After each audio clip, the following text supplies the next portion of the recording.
இன்னைக்கு அநேக வேலையில மாடர்ன் சயின்ஸ் மாதிரி நம்ம படிச்சு விட்டுறோம். மாடர்ன் சயின்ஸ் நமக்கு தெரியும் தானே. நவீன காலம் நியூக்ளியர் பத்தி நீங்க லிங்க் பண்ணுவாங்க, உலகத்தில் நடக்கிற கொலைகளை நினைச்சு லிங்க் பண்ணுவாங்க, 1,44,000 ஜூதர்கள் தான் பரலோகம் போவாங்க.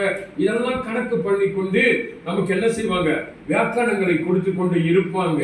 ஆனாலும் சரித்திரத்தை ஒட்டி நம்ம பார்க்கும் போது நடந்ததோ வேற ஒன்று, நம்ம புரிந்து கொண்டதோ வேற ஒன்றாக இருக்கிறது. ஹல்லேலூயா, கர்த்தர் நல்லவர். ஆமென்.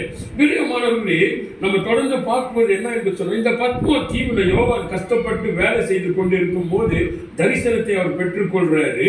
பெற்றுக்கொண்ட பிறகு பிற்காலத்தில் சபைகளுக்கு சபை எப்படியாக இருக்க வேண்டும் என்று சொல்லி இந்த லெட்டர்ஸ் அவர் அனுப்புகிறார். அப்ப வெளிப்படுத்தின சுவிசேஷம் அந்த நாட்களில அந்த சூழ்நிலையில் உள்ள சபைகளுக்காக எழுதப்பட்டது.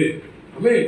இப்ப கல்லாம் பார்த்தா இந்த சபை இருக்குன்னு சொன்னா, இந்த கல்லாம் பார்த்தா வட்டாரம் எப்படியாக இருக்கிறது என்று சொல்லி வர்ணித்து எழுதப்பட்டதுதான் இந்த புக் ஆஃப் ரெவலேஷன், வெளிப்படுத்தின சுவிசேஷம். ஹல்லேலூயா, கர்த்தர் பெரியவர். ஆமென். அப்ப தொடர்ந்து நம்ம பார்க்க போகிறோம். இந்த 7 சபைகளை நம்ம பார்க்க போகிறோம்.